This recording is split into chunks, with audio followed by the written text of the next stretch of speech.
Like I do shows, I've been doing shows around the country, around the world, really. I've been blessed. And I remember one day, I'm in LA, and I'm doing a show, and we're sitting backstage, and this comedian comes in to the backstage area, and he's got a list of all the guys that are performing.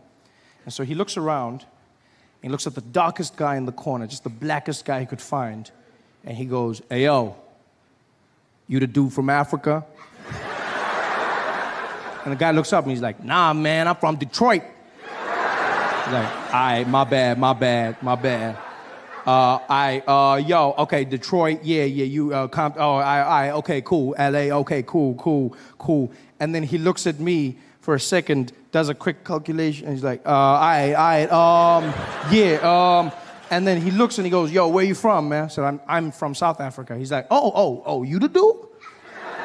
Oh, damn, man, damn, I didn't even know they got, you the dude from Africa?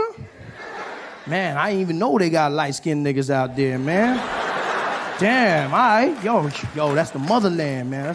That's the motherland. And all of a sudden, he just started giving me this speech. He was like, "Man, that's where we gotta be, man. That's the motherland out there, man. Yeah, I got to get out there, man. I got to go home, man. You heard? I got to go home.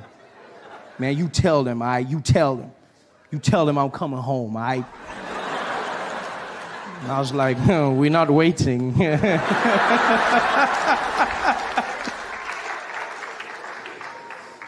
Because I'm fascinated. I think that whole identity has come from the term African American. This is something that's fascinated me.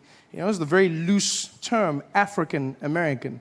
Because half of the time you use it for people that aren't even African. Just use it as long as you're black, they go African American. But what if people aren't from Africa and they're still African American?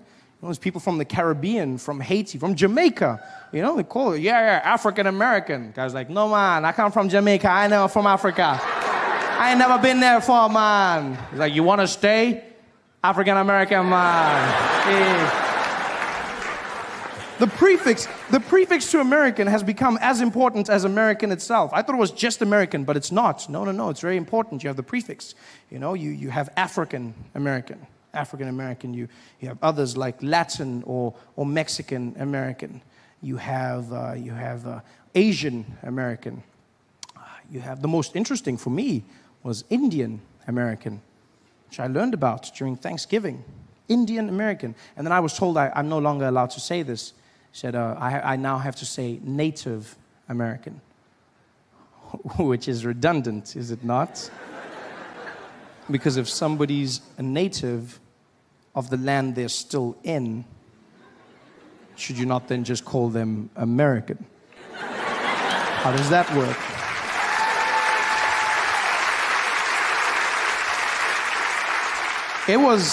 It was the strangest conversation to have, sitting around carving the turkey and just going, I don't understand. I can't say Indian American. He's like, "No, Trevor, you look, you don't want to say that. You want to say Native American. It's a better term." I go, "Oh, well, who called them Indian American?" Well, we did.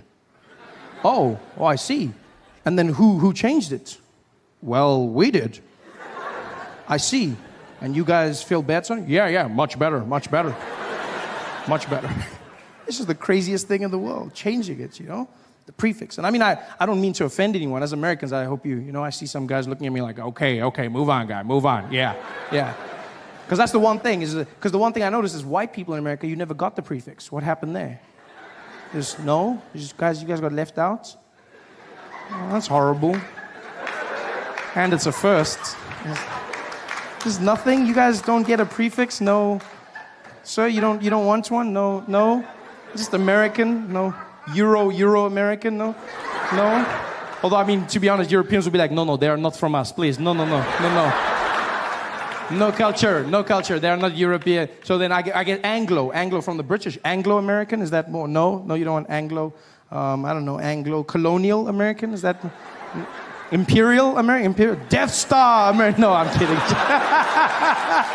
I don't know. I'm still searching for the answer. My two favorites so far have been, I was traveling in the South, and a gentleman shouts it out. He said, "You can call us Super American." So, very well. And my favorite was a man in Atlanta who looked at me and he said, why don't you call us honky American? And I'd never heard of that term. I'd never heard of the word honky before. Because isn't honky the same thing you use for like your car? That's like, you know, and the thing that clowns use, honk honk, that's honky. That's the most honky American. That sounds like a bad children's character for white imperialists, you know? It's like there's Barney, there's Ronald McDonald, and there's honky. This is like, you know, this coming out singing to all the white kids, it's honky, it's honky. He's gonna teach you how to be white honky. It's honky. Remember, kids, white is right. It's honky. It's honky.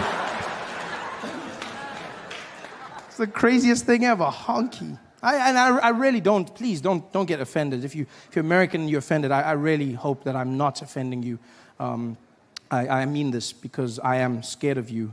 No, really. The world, you don't understand. The world is shit scared of America. Like America, because you guys, what, you've been fighting wars since World War II? You guys haven't stopped.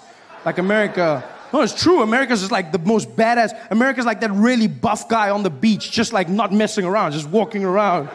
She's like, you do not mess with America. It's like, you know, if America catches you building a sandcastle, like, what are you doing? No, America, it's not what it looks like. It's like, ah! Ah! The only time people build sandcastles is when they're gonna attack. Stop that! Is that a bucket? No! You know, America's like, yeah, America's that super, because you guys have the best army in the world, and you just, America's that big guy that walks down the hallway, and the rest of the countries just stand on the side.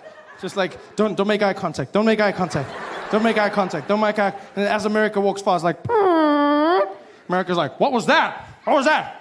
Iran, did you fart? No, America, I'm sorry. Yes, I fart just a little bit. I'm sorry, America. Iran, were you farting at me? No, America, no, I don't fart at you. I just fart just by myself. Just fart on the back, not to the front. To the front, I say sorry. Please, America. Iran, was that a nuclear fart? No. Not nuclear fart, just beans. Lots of beans fart.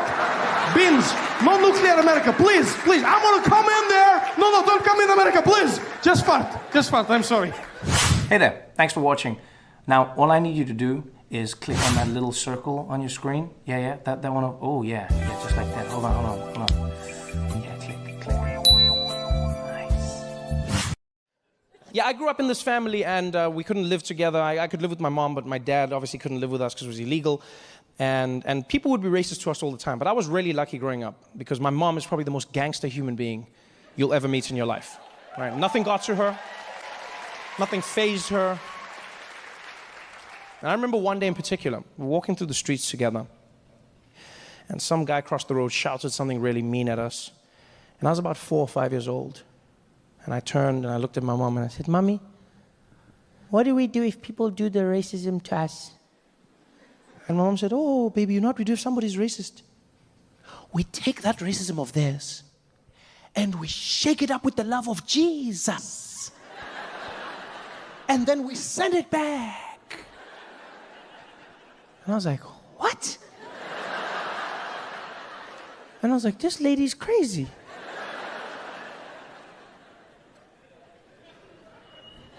And she was crazy, but she was also right.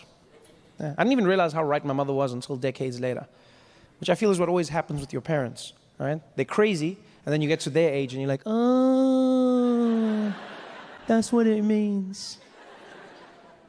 I only learned the lesson my mother was trying to teach me when, as a grown man, I was walking through the streets of Chicago, minding my own business.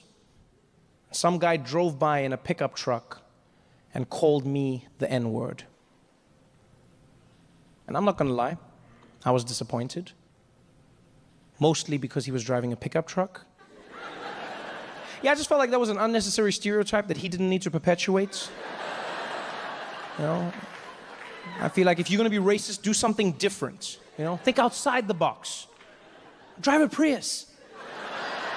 Yeah. It's better for the environment, and it's quiet. You can sneak up on me. We both win. But no, the guy was, he was driving a pickup truck, called me the N-word, and, oh, to give you the full story, I was jaywalking, right? I was jaywalking, yeah. And I don't tell you this to justify what he did. I just want you to know that I'm no angel. okay? Yeah. I was crossing the road, and then the lights turned red for me, but I decided to walk anyways because I don't see color.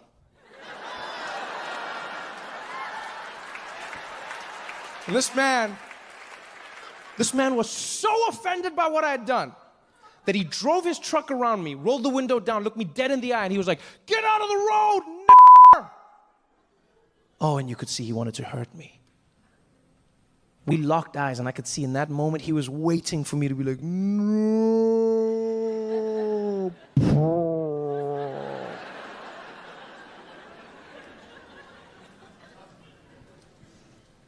But what that man didn't know was where I was from.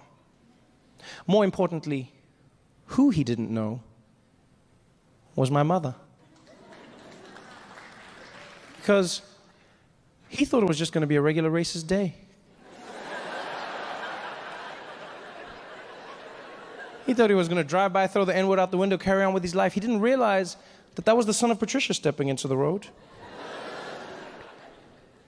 And it happened in a moment, but it lasted a lifetime. Because I didn't even think. He shouted that word, and out of nowhere, my body was like...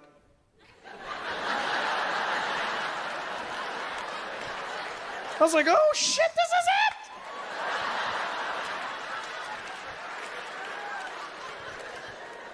And let me tell you something, LA, it was so beautiful because I didn't plan it, I didn't think about it. All I know is I stepped into the road, he drove his truck around me, rolled the window down, looked me dead in the eye, and he was like, "Get out of the road, n***!"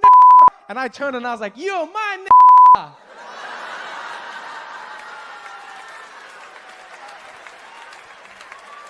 And he almost crashed and died. Yeah, I've never seen a human being question themselves so many times in a split second in my life, right? Because I was smiling, and I could see in his face, he was like, "Wait, do I know you? Do I look like someone you know?" And I don't know why he did this, but I'll never forget it. He looked at his hands.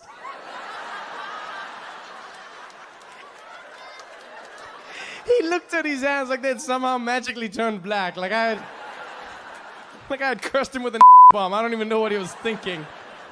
Hey guys, thanks for watching. Make sure to subscribe to my channel so you can win cool prizes. And by prizes, I mean surprise. There's no prizes. It's a free YouTube video, you greedy. Just click the video, man. Why you want free things on free things?